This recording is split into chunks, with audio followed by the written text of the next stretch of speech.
Bom dia, seus lindos, suas lindas, tudo bem? Espero que esteja todo mundo bem, com saúde, com paz, né?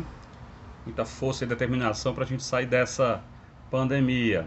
Enfim, a gente vai iniciar essa semana, galerinha, o nosso capítulo 6, chamado de Estado Moderno, Absolutismo e Mercantilismo. Nessa primeira semana, nós vamos fazer a leitura do capítulo. Ele vai da página 95 até a página 110.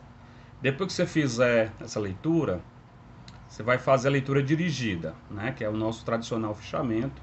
Você vai fazer aí na página 95 até a página 110, fichamento 5 linhas de cada página com as ideias, as informações mais importantes que você encontrou em cada página do capítulo. Tudo bem, pessoal?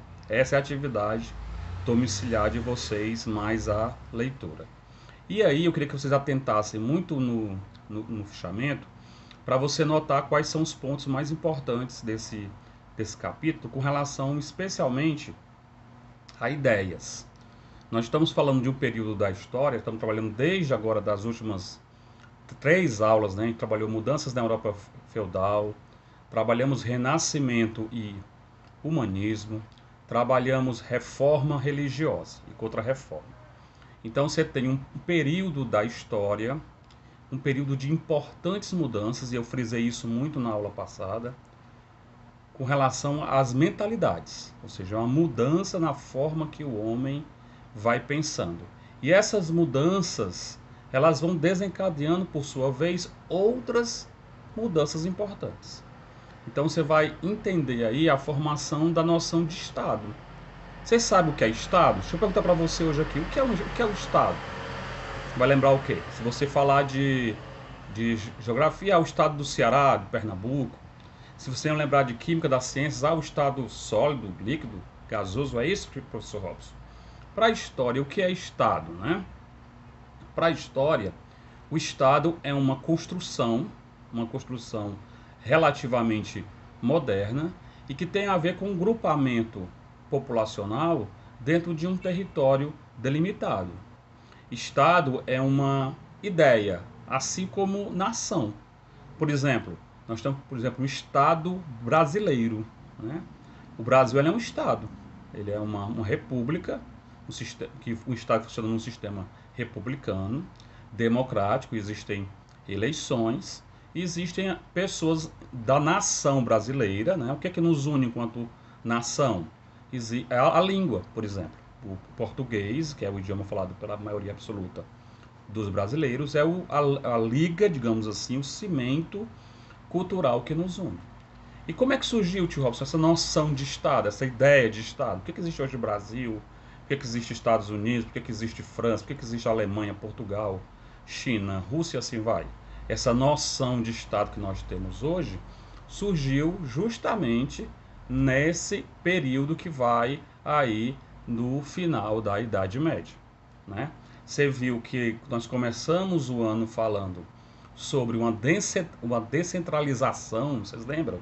Quando acontece o fim do Império Romano, quando os feudos, os senhores feudais vão ganhar poder, o poder passou a ser mais descentralizado, né? E esses senhores feudais que serão nobres, são nobres, eles vão ganhar muito poder, né? Em muitas sociedades continuou a existir a figura do rei, mas ele não tinha uma função tão importante quanto dos nobres. Mas aí acontece, na Baixa Idade Média, a gente falou sobre isso nas aulas passadas, um processo que é de ressurgimento das cidades, né? O ressurgimento das cidades, por sua vez, enseja o ressurgimento da atividade comercial, da moeda, surge a categoria que nós chamamos de burguesia, e atrelado a isso vem uma mudança na forma de pensar, né? No que nós chamamos, perdão, gente, no que nós chamamos de antropocentrismo, né?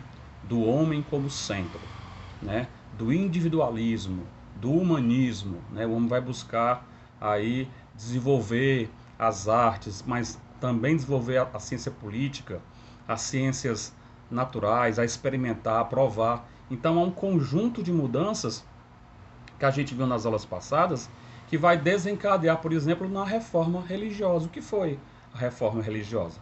Foi um ato, né, de coragem, de desobediência.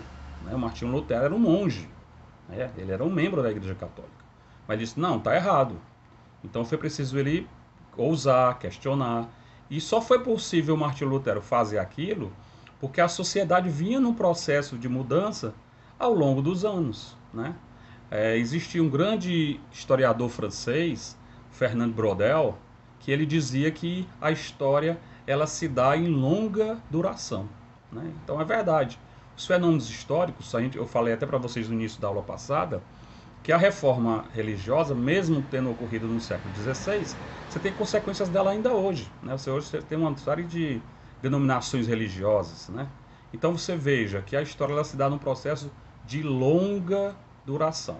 Então você precisa entender todos esses processos. Então é com essa ideia de processo, de história é processo, com essa ideia da história em longa duração, que você vai pensar o nosso capítulo 6, né?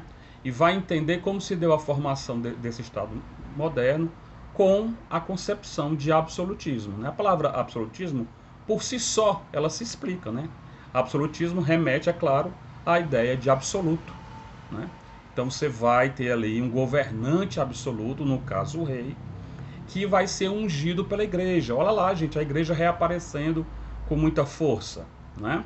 Esse rei absoluto, ele vai ser muitas vezes o protetor dos interesses da igreja. Não se esqueça que a igreja ela era uma instituição que tinha muitas terras, muitas posses, e portanto tinha interesse econômico, e ela legitimava o poder desses reis. Você vai entender quais foram os estados nacionais que primeiro se formaram, o caso de Portugal e Espanha, e que esse fator, inclusive, vai ser um dos fatores que vai explicar por que esses dois estados vão ser um dos primeiros que vão se lançar, por exemplo, nas grandes navegações, onde o Brasil vai entrar na história a partir daí, não é mesmo?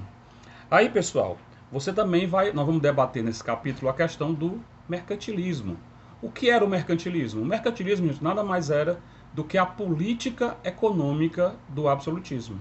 É como a sociedade absolutista ela sobrevivia a partir de quê? A partir da prática do mercantilismo. Ou seja, é mais um capítulo bastante interessante. Nesse primeiro momento, vocês vão fazer essa leitura dirigida, vão fazer o fichamento, vão fazer as anotações de vocês. Na aula que vem, eu vou passar alguns slides e também vou passar atividades para vocês e a gente vai debatendo, ok, esse capítulo. Tudo bem, pessoal? Então, tudo de bom, um grande abraço, até o retorno e estou à disposição. Lembrete importante, quem precisar ir na escola buscar livro, material didático, né, pode ir lá, segunda, que é hoje, que eu estou gravando o vídeo na segunda, até sexta-feira, 9 horas quem vai na período da manhã, 15 horas quem vai à tarde, e aí pega lá o seu livro que tem esquecido nos armários. Não esqueça de usar as máscaras, tudo bem, pessoal? Então, um cheiro, tudo de bom, felicidades, bye bye, seus lindos e suas lindas.